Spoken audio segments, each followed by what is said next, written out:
Social selling. Donc au moins, ça me permet de qualifier la personne et ça permet de lui rappeler pourquoi elle est là. Surtout, si en plus, dans mes publicités, on voit mon visage. C'est vraiment un élément qui va rassurer la personne.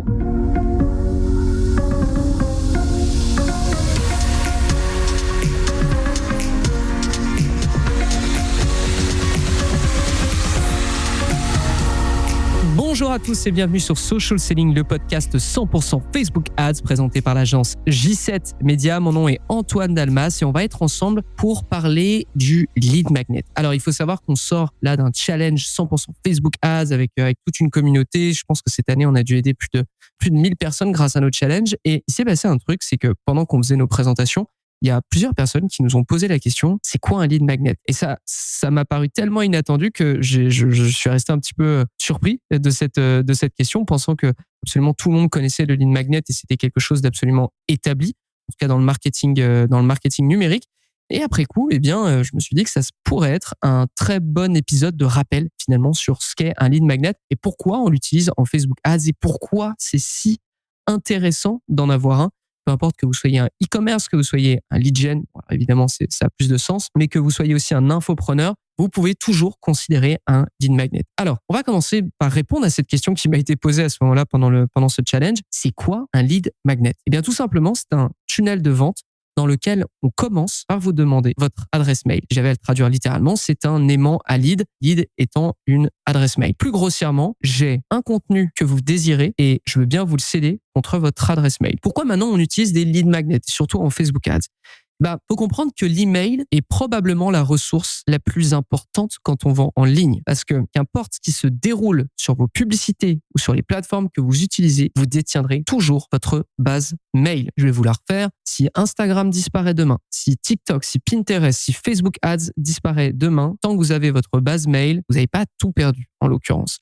Et pourquoi avoir un lead magnet? Eh bien, c'est pour transférer votre force de vente sur un levier qui vous est propre, donc que vous détenez, sur un levier qui est automatisable, dans le sens, je peux créer des séquences email qui vont être envoyées à toute personne qui rentre dans tel segment ou telle liste, etc. et qui est surtout segmentable, dans le sens où je peux avoir des emails qui sont très personnalisés, dépendamment de ce que le lead a fait comme action sur mon site ou par exemple s'il a acheté tel ou tel produit. Donc, ça vous permet en fait d'être plus performant parce que vous êtes plus précis dans votre communication. Si vous envoyez un email à votre base email avec un message ultra généraliste, il y a peu de chances que ça convertisse, alors que si vous avez des emails très particuliers, très personnalisé, il y a plus de chances que ça convertisse. Maintenant, comment ça se représente, un lead magnet? Eh bien, c'est très simple. Ça démarre d'une publicité, une publicité Facebook. Vous cliquez dessus. Ensuite, vous arrivez sur une page d'atterrissage qui vous explique un peu ce qu'est le contenu que vous allez télécharger ou que vous souhaitez obtenir. Il y a un formulaire pour vous inscrire littéralement. Et ensuite, vous arrivez sur une page de remerciement. Ensuite, sur cette page de remerciement, on vous explique que le contenu va vous être envoyé par mail. Et là vient mon tout premier et mon plus gros conseil. On ne met jamais le contenu sur la page de remerciement. Jamais, jamais, jamais, jamais. Comprenez que cet espace, il est dédié à une chose, c'est l'offre. Parce que oui, lorsque vous faites un lead magnet, c'est bien beau de générer des emails, mais l'idée, c'est quand même de vendre quelque chose derrière. Il faut absolument avoir une offre. Si vous êtes un e-commerce, c'est très simple en fait. Vous allez pousser à l'achat. Et ce qui est pas mal parce que derrière, on aura l'occasion d'en reparler, mais au lieu d'optimiser donc votre campagne de Facebook Ads, lorsqu'on a un lead magnet, au début, on va optimiser sur du lead pour générer un maximum de leads. Mais si vous avez une offre qui pousse à l'achat derrière, vous pouvez très bien switcher justement votre campagne, la dupliquer et passer non pas en objectif de conversion lead, mais en objectif de conversion achat. Et comme ça, vous qualifiez un peu plus l'audience que vous allez chercher et il y a des chances que les gens qui convertissent en tant que lead convertissent ensuite en tant qu'achat. Donc, soit vous faites une offre, ça peut être un rabais, ça peut être un coupon, ça peut être un produit qui n'existe pas dans le sens, si la personne quitte cette page, elle n'aura plus jamais accès à cette page de produit. Vous avez compris l'idée, donc créer un peu de la rareté, créer un peu de l'urgence. Ou sinon, et là pour le coup, je vais plus m'adresser à des entreprises type lead gen ou à des infopreneurs, etc., c'est de proposer une rencontre via un Calendly, via un Google Calendar, peu importe, mais de proposer une rencontre avec une équipe commerciale. Ça peut être une démonstration et là, je pense justement au SaaS. D'ailleurs, on a fait pas mal d'épisodes sur du lead gen B2B et sur du SaaS à propos sur le podcast No Pay No Play, qui est notre autre podcast à propos de Facebook. Donc, si ça vous intéresse, allez là-dessus. Et du coup, on a ces deux offres. Grosso modo, c'est soit on te propose quelque chose à acheter dans l'immédiat, soit on te propose de faire une rencontre. Maintenant, quelques conseils. Pour en avoir piloté pas mal, je vous conseille toujours d'avoir des vidéos d'accueil et de remerciement. Dans le sens où, lorsque la personne a cliqué sur votre pub Facebook, elle arrive sur une page d'accueil, qui est la page avec le formulaire. Si je suis en capacité, je mets toujours une vidéo d'accueil qui explique pourquoi vous êtes rendu là. D'ailleurs, merci de vous être rendu là. Si vous êtes ici, c'est parce que vous cherchez telle chose, c'est parce que vous êtes probablement dans telle situation, c'est que vous travaillez, ou en tout cas, vous êtes dans tel domaine, etc., etc. Donc, au moins, ça me permet de qualifier la personne et ça permet de lui rappeler pourquoi elle est là. Surtout, si en plus, dans mes publicités, on voit mon visage. C'est vraiment un élément qui va rassurer la personne, qui va se dire, OK, donc je suis bien encore à suivre ce contenu et j'ai bien cliqué pour voir telle personne, etc. Et ensuite, d'avoir aussi une vidéo de remerciement. Pourquoi ? Parce que généralement, la page de remerciement, on va avoir un bandeau très fin tout en haut qui vous dit, eh bien, votre contenu, merci de vous être inscrit, votre contenu va vous être envoyé par email, mais attendez, regardez cette vidéo. Et dans la vidéo de remerciement, je vais expliquer, OK, très bien, vous avez bien rempli le formulaire, vous allez recevoir peu importe ce que vous avez commandé par email. Maintenant, je voudrais vous proposer telle chose. Et là, vous commencez à faire votre speech de vente. C'est peut-être un levier qui aidera plus les infopreneurs, mais il faut absolument le considérer. Ensuite, ça va être de tester des variantes différentes tout le long de votre acquisition. Nous, par exemple, on utilise le SaaS Unbounce, qui nous permet de créer des pages, des landing pages pour justement des lead magnets, etc. Et je ne me freine jamais, disons, à lancer plein de variantes au début et voir laquelle prend. C'est-à-dire variante dans le sens où j'ai ma page d'atterrissage avec le formulaire, etc. Eh bien, je vais la disposer de telle ou telle façon.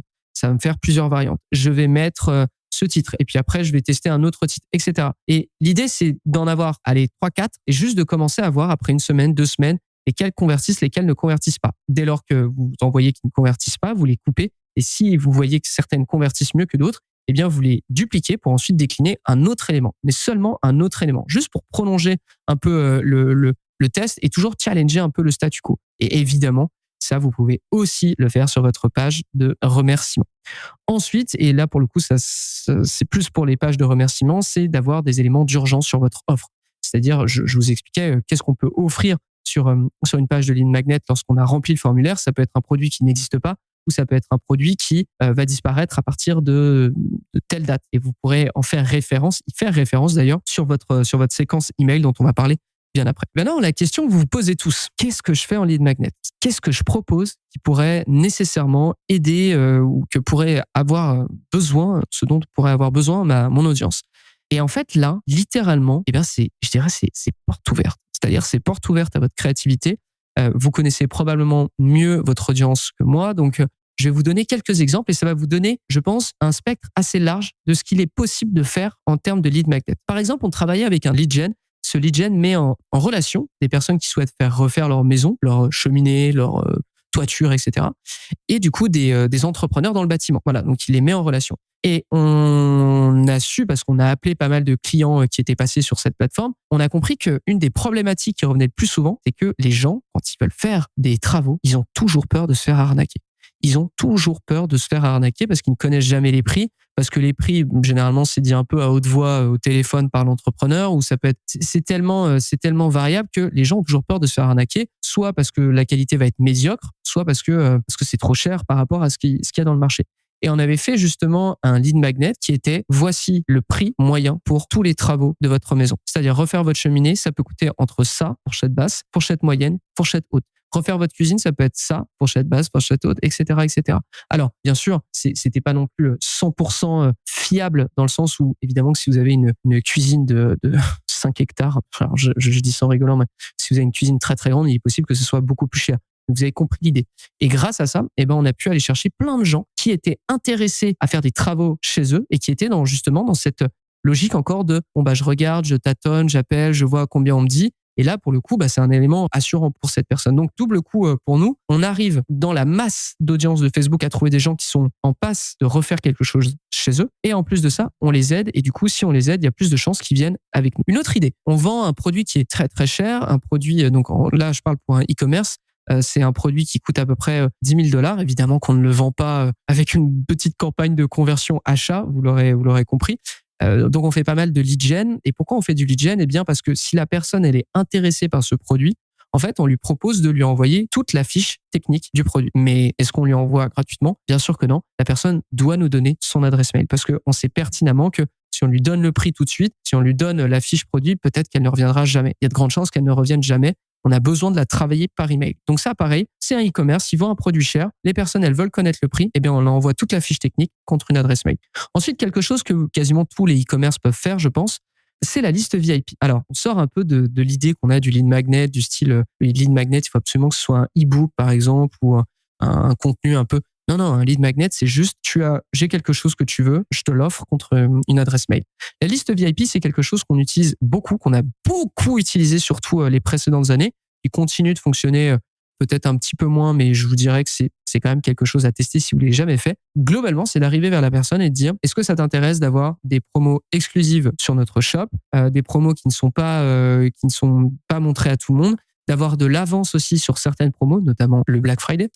Si oui, eh bien, inscris-toi, c'est totalement gratuit et dès qu'on a des promos, on te les envoie. Et ça fonctionne toujours d'ailleurs sur pas mal de e-commerce et ça permet justement de générer des leads et d'avoir des leads de gens qui sont intéressés par le e-shop, en l'occurrence, par ce qu'on propose. Parce qu'il y en a un autre dont je vais vous parler un tout petit peu plus tard qui, lui, pour le coup, va parler à beaucoup, beaucoup plus de monde, mais c'est certain que la qualité va être un petit peu moins bonne. Autre idée de lead magnet, on l'a fait à 2 reprises, c'est le formulaire de subvention. Et celle-là, je l'avais raconté dans un workshop de la J7 Academy. La J7 Academy, je le rappelle, c'est notre écosystème pour Media Buyer en Facebook Ads qui vous aide à devenir le meilleur et surtout à le rester parce que Facebook Ads change énormément, forcément, donc il faut suivre. Si ça vous intéresse, le lien est dans les notes de l'émission. Et le formulaire de subvention, ça a démarré avec un e-shop qui proposait des batteries de voitures électriques. Okay, au Canada, il faut savoir qu'au Canada, il y a des subventions pour ça. Il y a même des subventions pour acheter des voitures électriques ou en acheter même des voitures neuves ou d'occasion. Et bon, c'était un peu difficile de vendre des batteries électriques qui coûtent des centaines de dollars et qui s'achètent pas sur un coup de tête comme ça. Donc, on avait créé un formulaire de subvention où on disait, eh bien, on t'explique comment avoir ta subvention pour acheter ta voiture électrique ou pour acheter ta batterie ou pour acheter ta voiture d'occasion. On te sort absolument tout le contenu. Tu auras juste à remplir les trous dans les lettres. Tu auras les adresses à laquelle il faut envoyer ces lettres, etc. La seule chose qu'on te demande, évidemment, c'est ton adresse mail. Et là, du coup, on avait réussi à avoir une très, très, très grosse base d'emails de gens qui étaient en passe d'acheter une voiture électrique ou en passe d'acheter une batterie. Et évidemment, l'idée avec ce genre de formulaire, parce qu'on avait fait tout le travail d'aller rechercher justement les papiers pour obtenir les subventions, etc.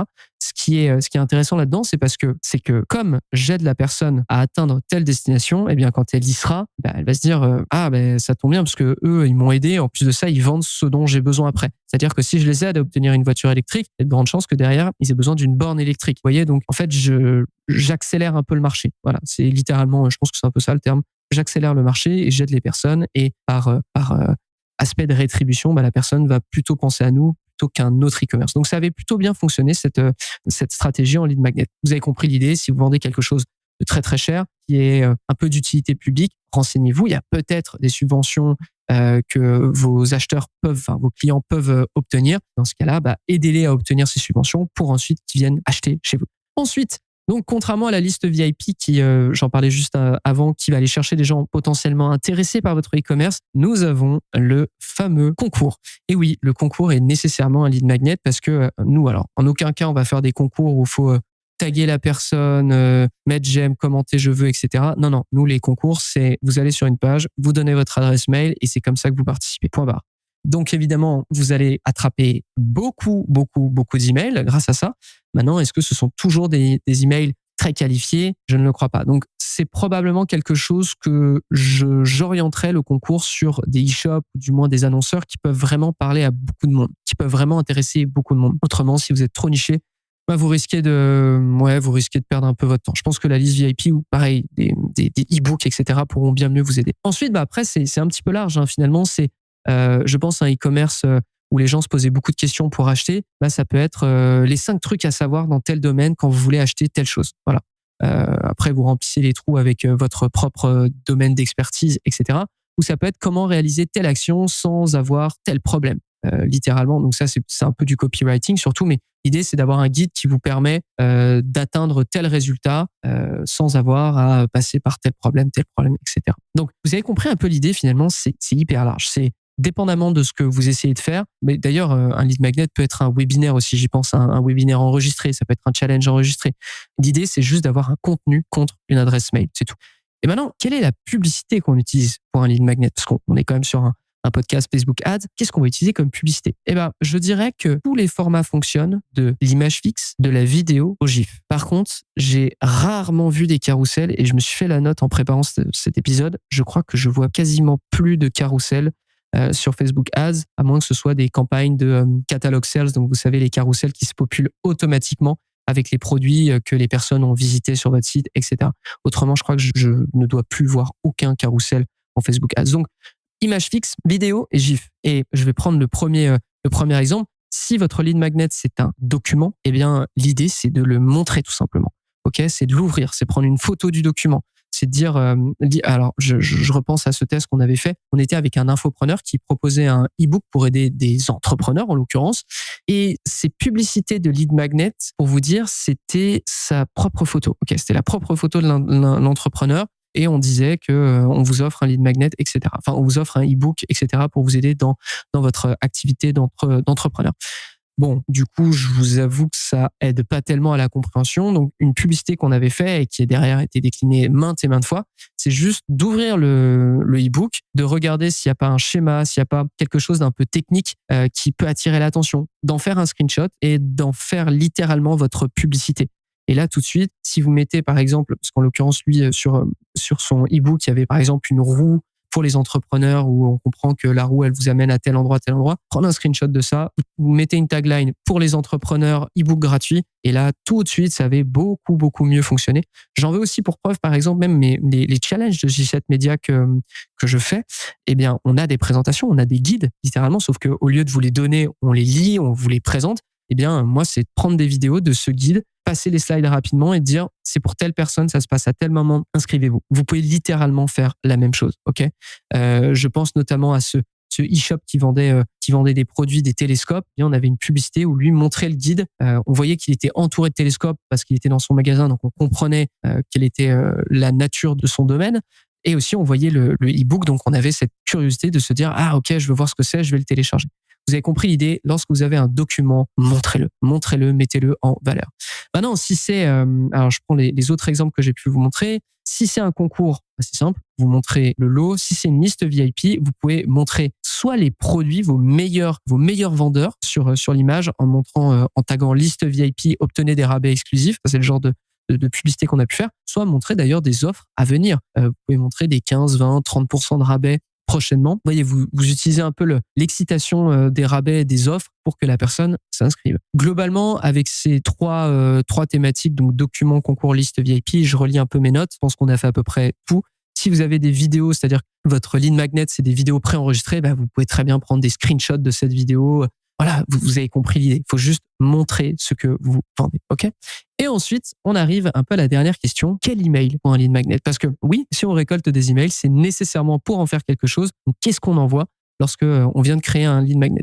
Très simple. Le premier email, ça doit forcément être le contenu que la personne a souhaité recevoir, finalement. Donc, ça serait le contenu et juste en bas, ça serait de faire un petit rappel sur l'offre. Ensuite, deuxième email, moi, je vous conseillerais d'envoyer un autre contenu gratuit, un contenu éducatif ou un contenu qui va servir à la personne qui va vous lire et qui va un peu asseoir votre crédibilité dans le domaine dans lequel vous êtes. Et ensuite, de renvoyer un troisième email plus tard qui va vous rappeler l'offre et d'échanger, de switcher un peu comme ça, d'alterner des emails un peu contenus, des emails un peu comment ça va, etc. Et puis des emails qui vous rappellent l'offre. D'ailleurs, un autre email que j'avais mis en place à un moment pour J7 Media et qui avait pas trop mal marché, c'était d'envoyer un email absolument pas brandé, donc pas de logo J7, etc. Comme si j'avais écrit moi-même l'email en disant « Hey, on sait que tu es intéressé par ça, on voit que l'offre que tu n'as pas encore répondu à l'offre. Est-ce que tu as des questions? Réponds juste à cet email et on lance une discussion. » Et là, l'idée,